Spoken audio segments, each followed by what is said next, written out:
I think infertility treatment, obviously when you start out, everyone's hoping for success. But it doesn't always come. And I think it can be helpful for couples, maybe with the help of the docs they're working with, to, at the very beginning, think through the overall scope of what they want out of this, and should there be a boundary.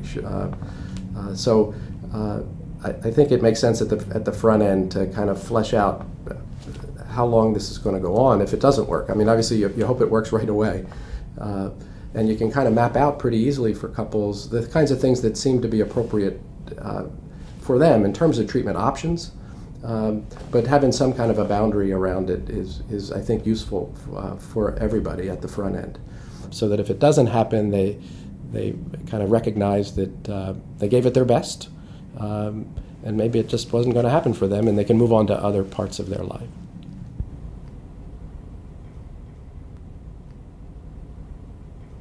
I think when couples are trying to figure out whether they should press on with further therapy, the therapy they've had so far hasn't worked, there's a couple of things that I think are important to put on the table.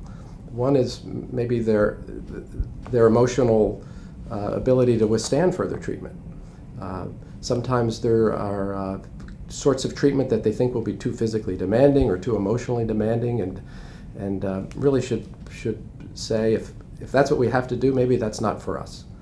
I also think that most people don't have infertility treatment coverage, so I would hate for couples to sort of drain their bank and mortgage their house, and just to keep going and going when if it doesn't work, they may find themselves in a very vulnerable place financially. So I think that has to be faced and factored into the decision. I think also there can be some types of treatments that couples find morally unacceptable for themselves,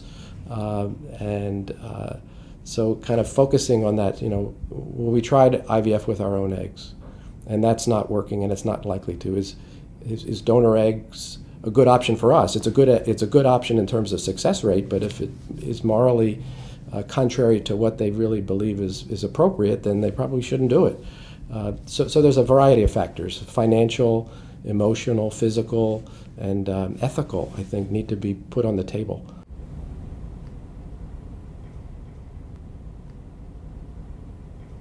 I think adoption as one of the options to build your family is sort of always on the table. When I sit down with couples, once we know what they're up against, that's always on my list. And it's always, in a way, the most effective option, right? Because for couples who focus on adoption these days, it almost always gets them the child. And I think that's a good option. I think it's always a good option. So I always kind of talk about it as one of the things to consider from the beginning. But again, a lot of couples wouldn't do that initially.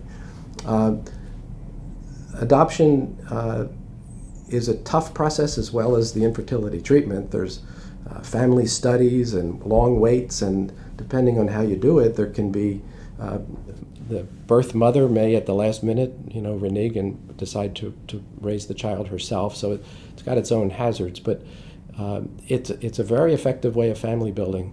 I think it serves an important need for a lot of couples, and is more readily available than people think. That's the other piece of this that kind of comes and goes over the years, but domestic adoption is now more common than people think and more available than they think.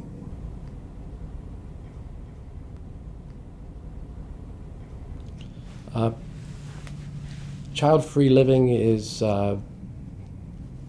not the place the couples that we meet with want to be to start with, but in reality, there are a lot of couples who don't have children, and they do fine. There are other ways of being happy as a couple, and in fact, I think couples sometimes who don't have the little kids to raise for 15, 20 years have a more appreciation for each other, and they experience some things in life that folks with kids never get a chance to.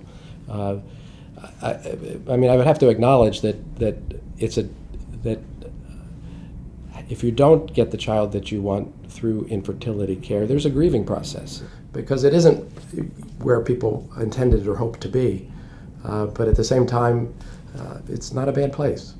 There can be a lot of life in the child-free existence.